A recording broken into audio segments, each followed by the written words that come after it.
Catherine de Médicis et l'astrologie. C'est une longue histoire dans l'histoire. Alors, croyance réelle, outil qui l'a rassurée, qui lui a permis d'agir en conséquence, simple béquille égotique, ça on ne le saura jamais. D'après les textes historiques, la toute première entrevue entre Catherine de Médicis et Nostradamus aurait eu lieu en 1556, soit 10 ans avant la mort de Nostradamus. L'événement a une allure très officielle, avec tout l'apparat propre à la résidence royale de Saint-Germain-en-Laye. Ici, dans la pièce que vous allez entendre, la rencontre en question prend une toute autre tournure, alors fictive, vous l'aurez compris. C'est la Médicis elle-même qui se déplace chez Nostradamus en Provence. C'est le pouvoir absolu qui va chercher en quelque sorte le pouvoir dit occulte. Nous sommes à la veille du massacre de la Saint-Barthélemy en août 1572. Si l'on fait le calcul, Nostradamus n'est techniquement plus de ce monde depuis 6 ans. Mais l'événement est tellement marquant dans l'histoire de France qu'il fallait au moins ça. Le pouvoir, donc, quelle que soit sa nature, politique, économique, technique, scientifique, social et autres, semble avoir besoin d'un soutien mystique, ésotérique, peu importe l'époque. Nous savons que les hommes d'État, chez les Grecs par exemple, consultaient les astrologues, les oracles, pour appréhender au mieux l'avenir des rois, des peuples et des villes. Depuis lors, rien n'a changé, ni dans le fait que les puissants n'ont pas la toute-puissance, puisqu'ils ont besoin d'intervenants qui possèdent le petit plus qu'ils n'auront jamais, ni dans le fait qu'à partir du moment où 2 types de pouvoirs se confrontent, il y a 2 options, le conflit ou l'alliance. Et c'est là toute l'histoire du monde. Cette histoire qui n'est finalement qu'un éternel recommencement, qui nous précède, qui nous inclut et qui se perpétuera après nous. Avant de vous laisser en compagnie de Catherine et de Michel de Notre-Dame, je vais vous lire un court, mais un très court extrait du Prince de Machiavel, écrit au XVIe siècle. Et vous verrez à quel point l'argument est intemporel, vraiment. Combien il serait louable chez un prince de tenir sa parole et de vivre avec droiture et non avec ruse, chacun le comprend. Toutefois, on voit par expérience de nos jours que tels princes ont fait de grandes choses, mais qui de leurs paroles ont tenu peu compte et qui ont su, par ruse, manœuvrer la cervelle des gens. À la fin, ils ont dominé ceux qui se sont fondés sur la loyauté.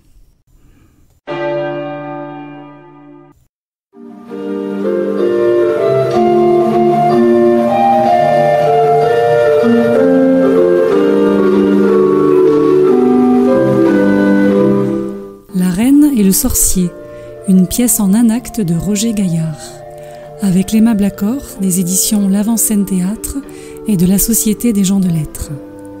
La distribution est la suivante: Catherine de Médicis, Jeannine Milange, Nostradamus, Bruant d'Almeval, Le Berger, Sacha Cordier et Lancelot, Orphelia. La salle basse où travaille Michel de Notre-Dame, dit Nostradamus, dans une maison qu'il possède sur la colline, aux environs de Salon de Provence, sa ville natale. C'est un soir d'automne, transparent, avec un ciel sans limite, comblé d'étoiles. Nostradamus, vêtu d'une robe en bure violette, évoque quelques prélats romains qui auraient la barbe de Moïse. Il feuillette un pesant grimoire, tandis que Lancelot, son disciple, adolescent au visage plein de gravité, range, çà et là, dans la chambre. « Ne ferme pas la fenêtre, enfant. Il fait bon. » « Méfiez-vous de prendre froid, mon maître. Les soirées sont perfides en cette saison. » Pas chez nous. Dans nos pays, octobre est un 2e été. Nous n'habitons pas les contrées du Nord, Lancelot. Merci à Dieu. Quand je suis allé l'année dernière rendre visite au cher Pierre de Ronsard, dans son fameux Vendômois, qu'il chante à longueur de journée, Je grelottais sous mes fourrures et septembre commençait à peine. Laisse ouvert. Je veux voir arriver d'ici notre visiteuse. Quand a-t-on dit qu'elle viendrait? Le majordome qui nous a dépêchés, ce matin, assurait que sa maîtresse serait là, vers les 9 heures de la veillée. Mais il n'a pas révélé son nom. Elle vient d'Arles, voyageant à dos de mule, et bien escortée, paraît-il. À dos de mule, la nuit. Et c'est une dame de haut lignage, à ce qu'il semble. Une dame impatiente, en tout cas, et pressée. Peu de femmes dans le royaume se soucient de chevaucher par les campagnes, fût-ce un mulet.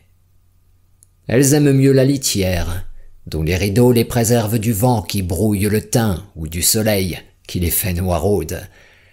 Je serais curieux de voir cette voyageuse intrépide. Quelle heure annonce le sablier? Bientôt la 9e heure. La dame n'est pas loin. Vous n'avez pas besoin de savoir l'heure, mon maître, puisqu'en fermant les yeux seulement, vous voyez ce qui se passe loin d'ici, et même ce qui se passera demain, et l'année prochaine, et bien plus tard. Les voyants ne voient pas toujours, et les devins se trompent. Combien qui croient annoncer l'avenir ne font que tâtonner dans le passé, aussi déformés d'ailleurs, aussi méconnus que les jours futurs, quand ils appartiendront aux jours révolus. C'est pourquoi les kabbalistes que je te fais étudier ont enveloppé leurs formules de tant d'obscurité douteuse et si commode. Moi-même, qui ai reçu du ciel un don, rare, je le reconnais, je me perds parfois dans la forêt des symboles. Je traduis péniblement un message incomplet, comme dans un langage que j'aurais su jadis et que j'aurais presque oublié.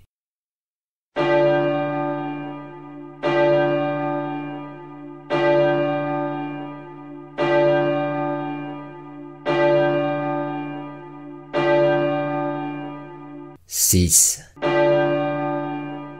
7, 8, 9. Allons, notre visiteuse est exacte. Une petite troupe gravit le chemin, et cette femme en noir, sur sa mule blanche. C'est bien ce que je pensais. Prends la chandelle, Lancelot, et va jusqu'à la porte.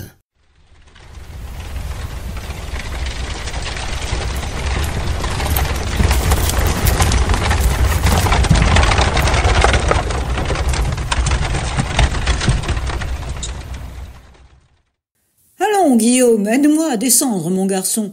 Ne baille pas à la lune, il n'y en a point. Et donne à boire à cette bête, elle est plus fourbue que moi. C'est ici la maison de Michel de Notre-Dame? C'est bien ici que votre seigneurie veuille entrer.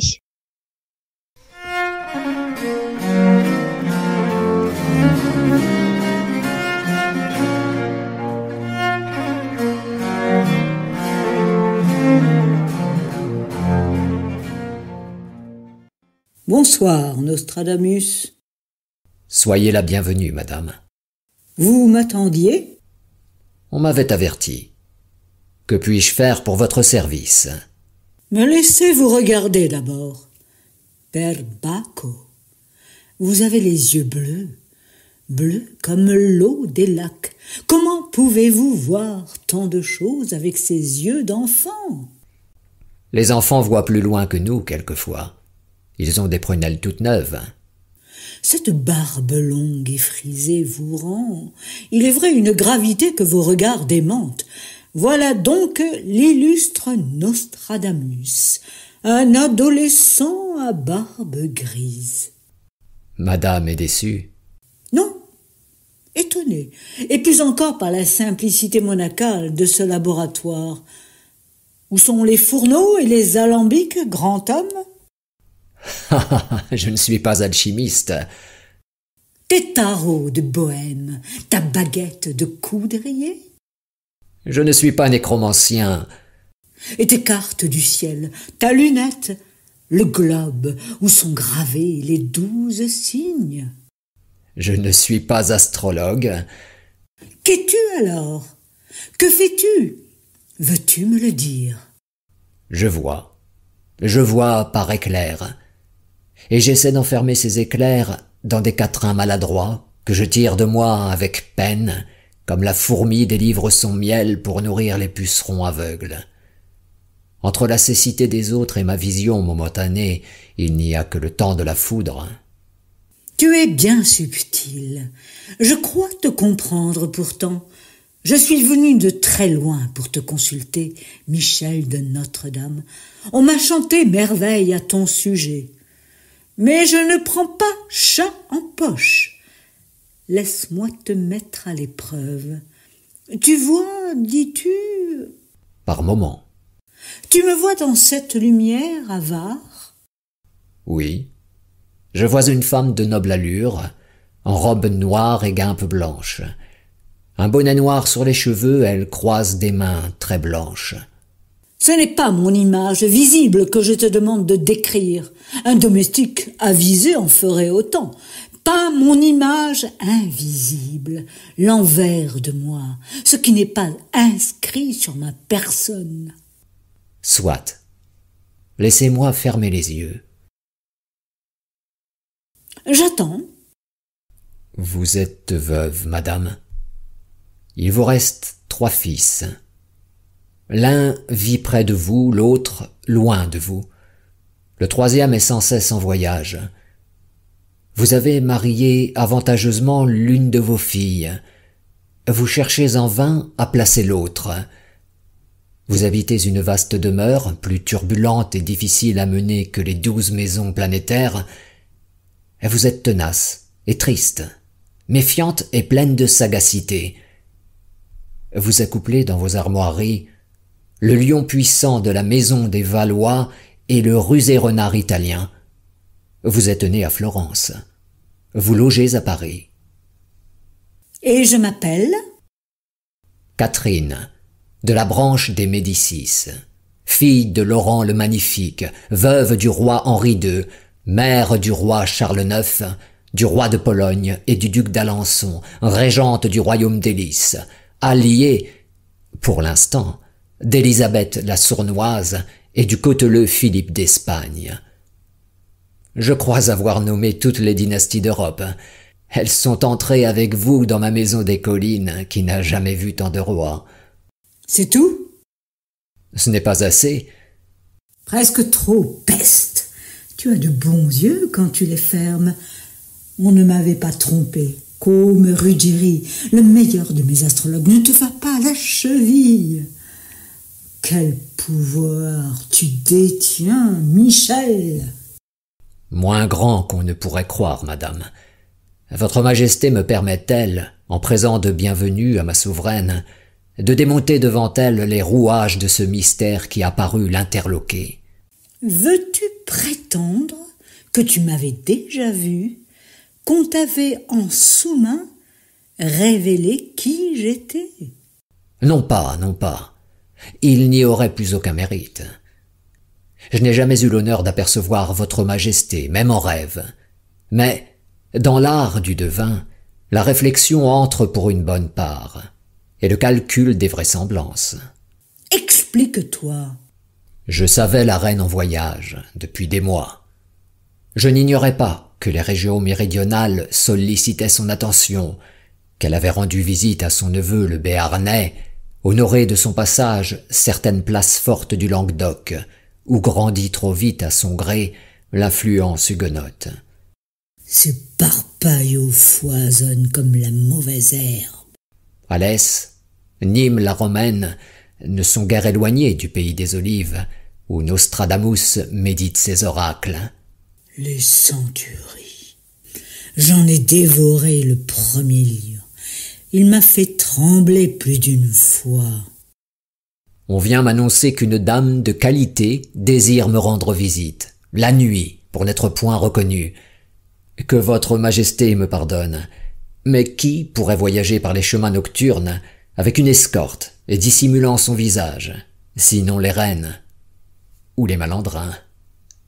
Je te pardonne, car tu me divertis. J'ai peu d'occasion de sourire. En outre, la mule blanche de la reine-mère est aussi célèbre dans le royaume que la mule du pape. Les dames ne vont qu'en litière ou à cheval. Je vois donc entrer une inconnue, vêtue de son deuil éternel, hélas. coiffée d'un bonnet qu'elle est seule à porter de Paris jusqu'à Rome.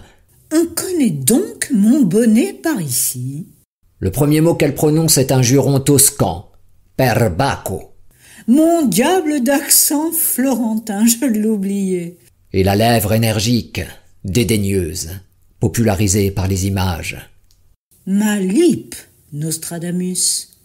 Oh, madame, Ma lippe, je dis bien, le feu roi me l'a reproché assez dans ses meilleurs moments.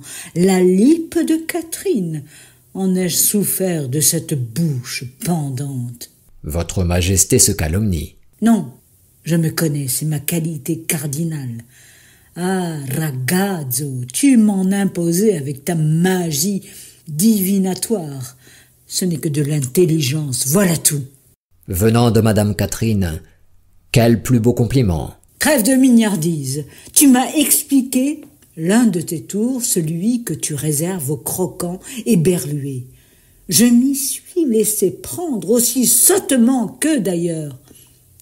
Mais de toi, Catherine attend autre chose. Des conseils, Non, des certitudes. pour le présent, Et pour l'avenir. je ferai tout le possible. C'est l'impossible que je réclame, Michel. J'en ai besoin.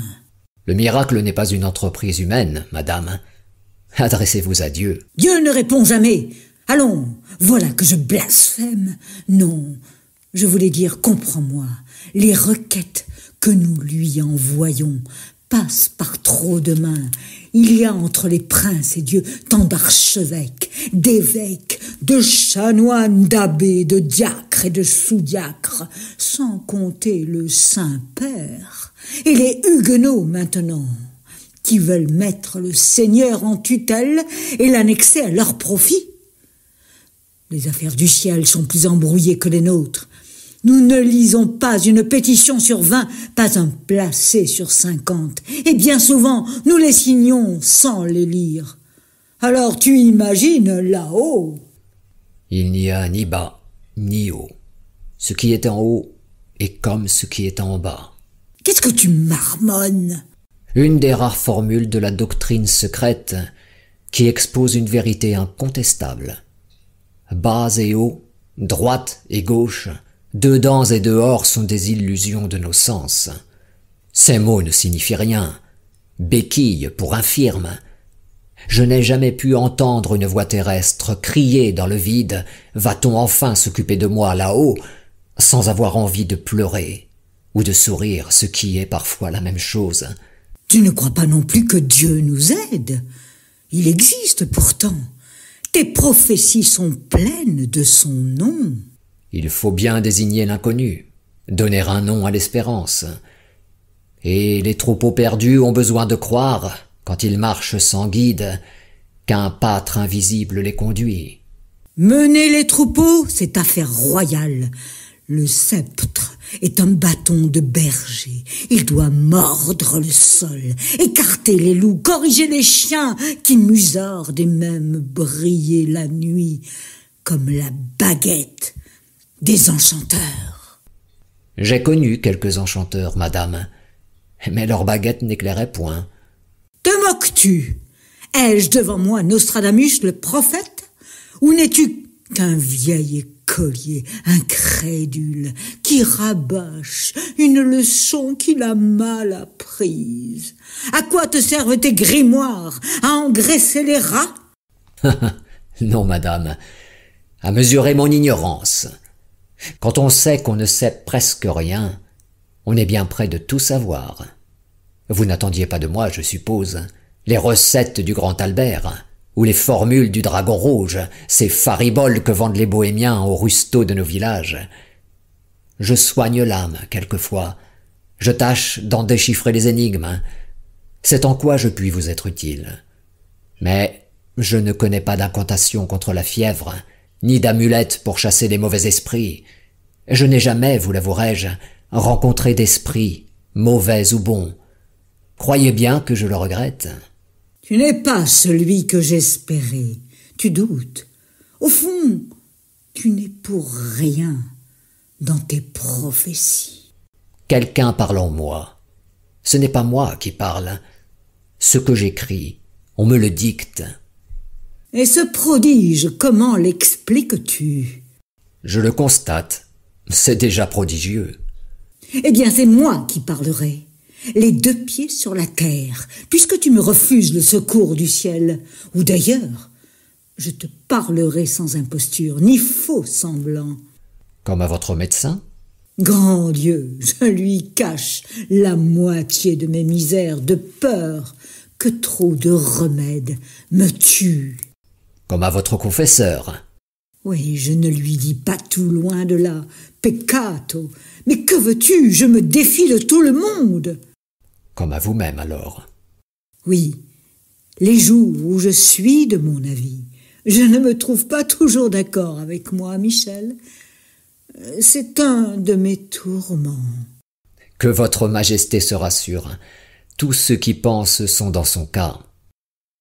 Sais-tu pourquoi j'aime le pouvoir, Nostradamus? Pourquoi je ne veux ni le perdre, ni le remettre à d'autres? Pourquoi je souhaite chaque jour l'épaissir et l'étendre comme ces marchands qui ne vivent que pour accroître leur négoce jusqu'à la mort et par-delà? Sais-tu pourquoi je l'aime, ce pouvoir, si ardemment? C'est qu'il m'a aimé. Personne ne m'a aimé que lui. Pourtant, madame... De ce roi, mon époux? Tu plaisantes.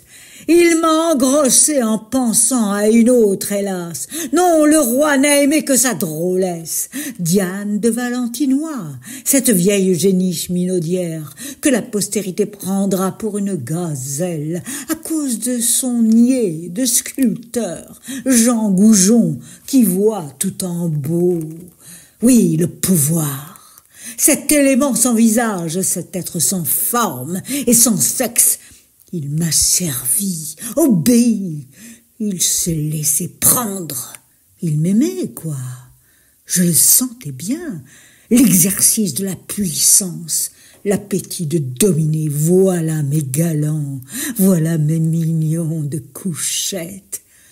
Oh, ce n'est pas vanité, ce sentiment n'a rien d'ostentatoire, il est secret.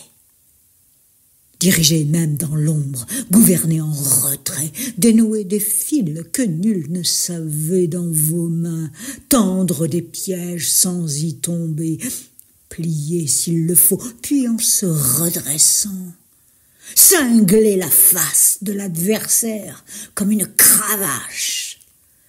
Que lit trempé d'amour, dis-moi, vaudrait ce plaisir-là, Michel, cette joie couvée sous ma robe noire, derrière mon front cireux de vieille abbesse, cette joie qui me brûle, qui consume tout mon dedans. Comment le saurais-je, madame? Je n'ai jamais régné que sur des livres. Touche ma main.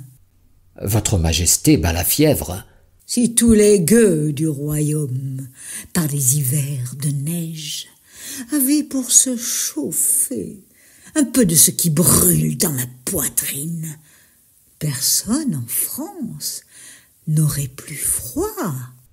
Ce serait un grand bien. Façon de parler. J'ai soif.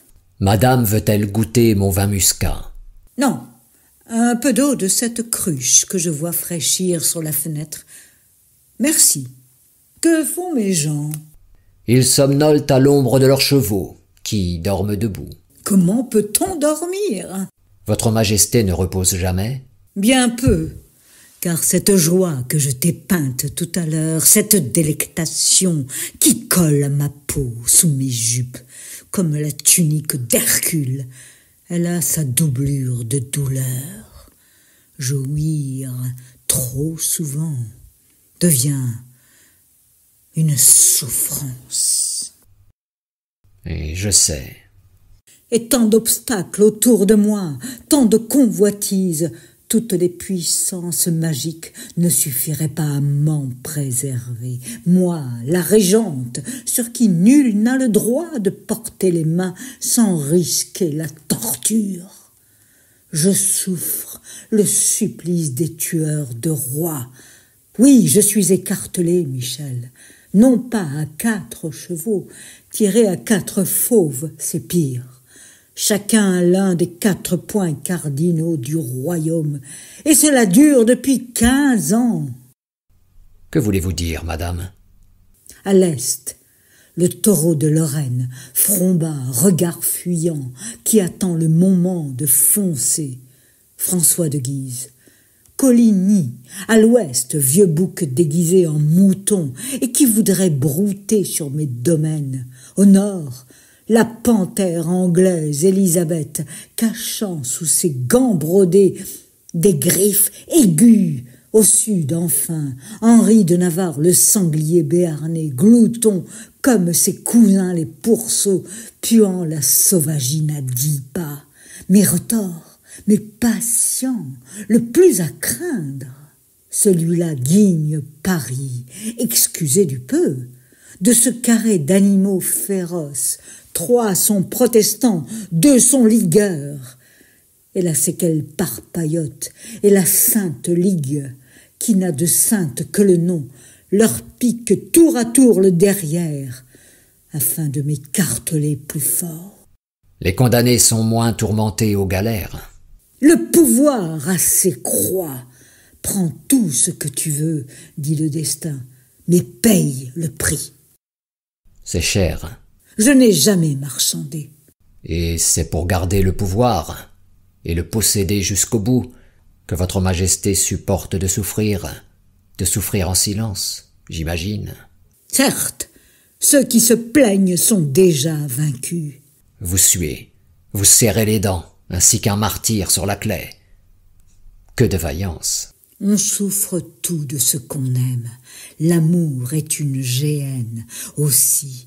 Mais il y a des soirs où je me sens moins forte, menacée par plus d'adversaires. Le temps d'abord, qui va plus vite que nous.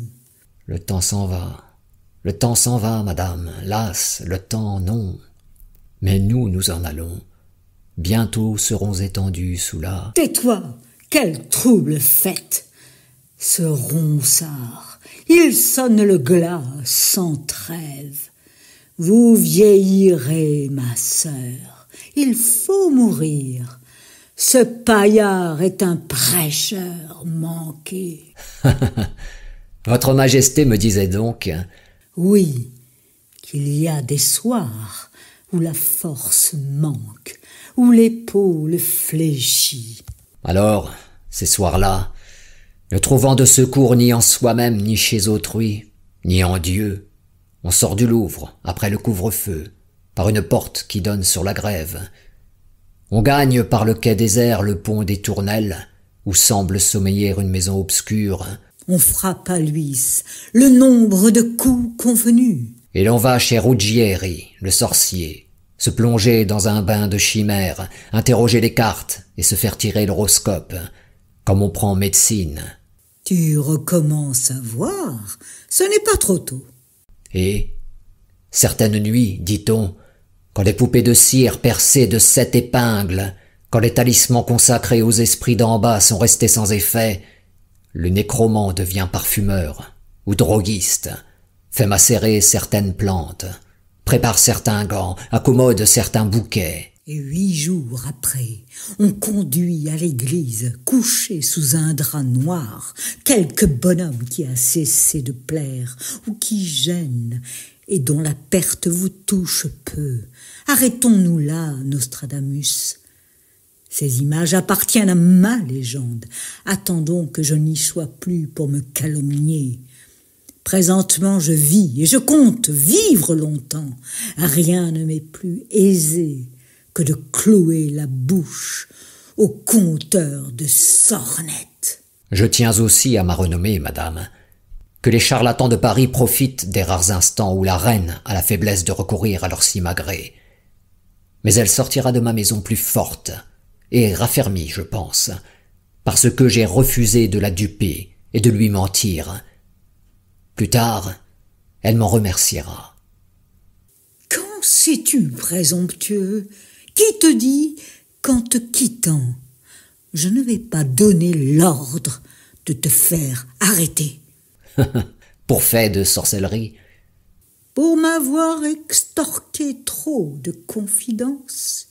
Oh, que nenni, madame. Je ne me vois pas en prison demain matin. Et pourquoi cette certitude, je te prie? Votre Majesté oublie mon très humble don de voyance. Je m'en sers pour moi-même quelquefois.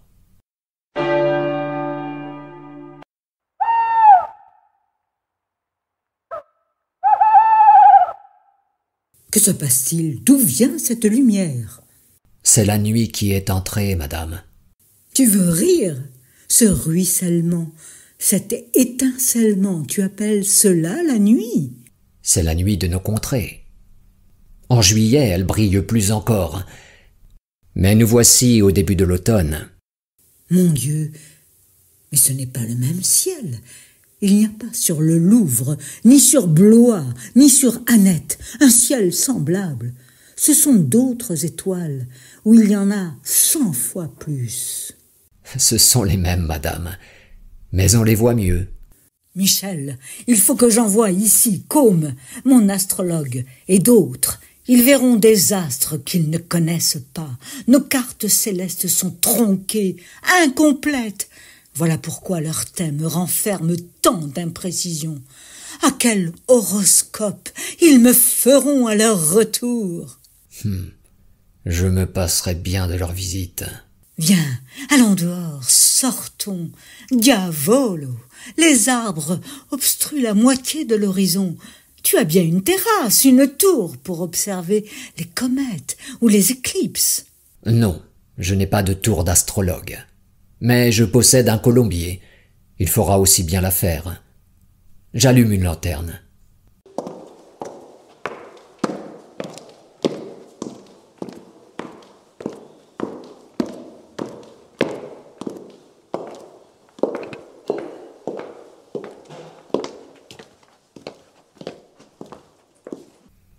Nous y voilà. Corps Dieu, quelle fresque! Présente-moi ton ciel, veux-tu? Conduis-moi. Votre Majesté connaît les astres mieux que moi. N'importe, je les lui désignerai à ma manière.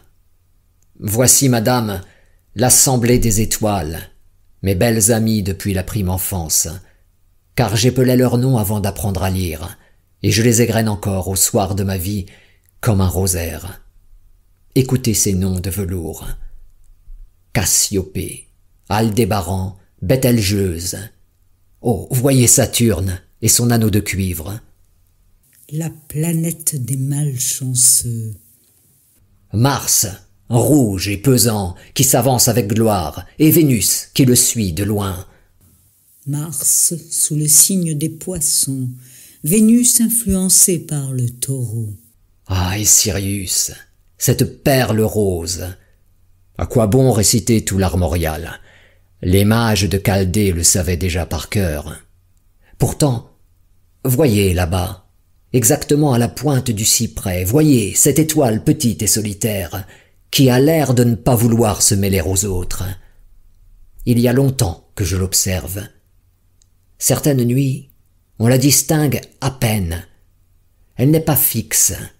Sa flamme est faible et elle cligne. Regardez, elle cligne, comme un œil fatigué. Oui, je crois l'entrevoir. Quel est son nom? Je n'en sais rien, mais c'est elle que je préfère. Elle n'est pas heureuse. On dirait qu'elle défend sa veilleuse contre un souffle qui ne la laisse pas en repos. Moi, je lui ai donné un nom, qui ne vaut que pour moi, que je suis seul à connaître. Je l'appelle Justice. Elle force pour mieux guetter son œil qui cligne et qui s'épuise. Et je l'entends murmurer parfois avec sa voix de grillon au bord du ciel. Il y a bien quelque part ici-bas une heure pour la justice. mais elle n'a pas sonné au cadran de ce monde. Tu parles comme le saint livre. La justice, les rois eux-mêmes la rendent avec peine. La justice absolue, unanime, son règne n'est pas pour demain. Hélas. Je le crains, madame. En France surtout, où la moitié du royaume s'apprête à massacrer l'autre pour des questions de théologie. Ne parlons pas politique, veux-tu? C'est de religion que je parlais. Tu sais bien que c'est la même chose.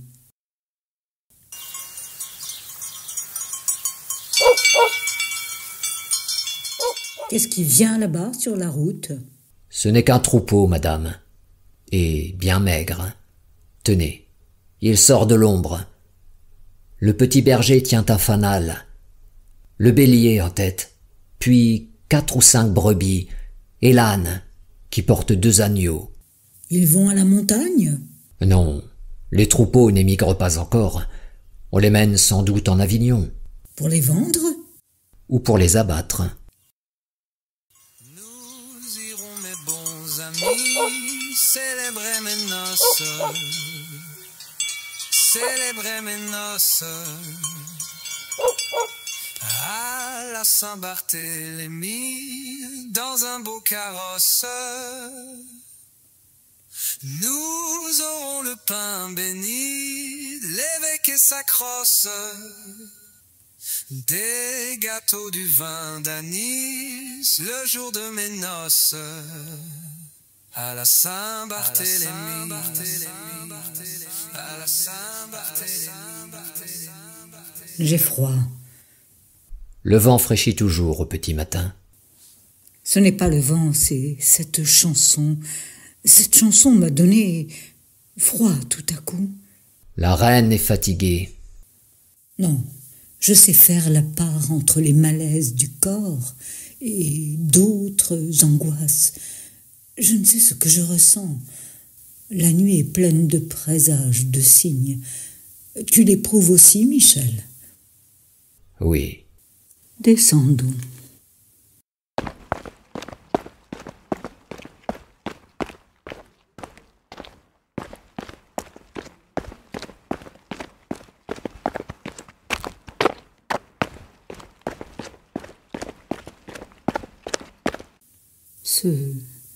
Ce saint de la chanson, ce Barthélemy, est-il au calendrier? Sans doute, madame. Un des 12 apôtres. Ce n'est pas un saint très connu? Il le deviendra peut-être. Bientôt. Pourquoi dis-tu cela, Michel? Pour quelle raison dis-tu? Mais pour rien, madame. Sans raison. Que votre majesté se ressaisisse. Ces mots m'ont échappé involontairement. Oui, comme tes oracles. Ruggieri prétend qu'il y a des saints maléfiques, comme il y a de bons diables. L'existence des diables me paraît incertaine. Et pourquoi n'y en aurait-il pas? Oh, ce serait trop simple. Mécréant. Mais l'homme existe, lui. Et la femme. Cela suffit bien. Le premier coq. C'est l'heure des prédictions. Madame, je vous annonce l'aurore. Encore un jour.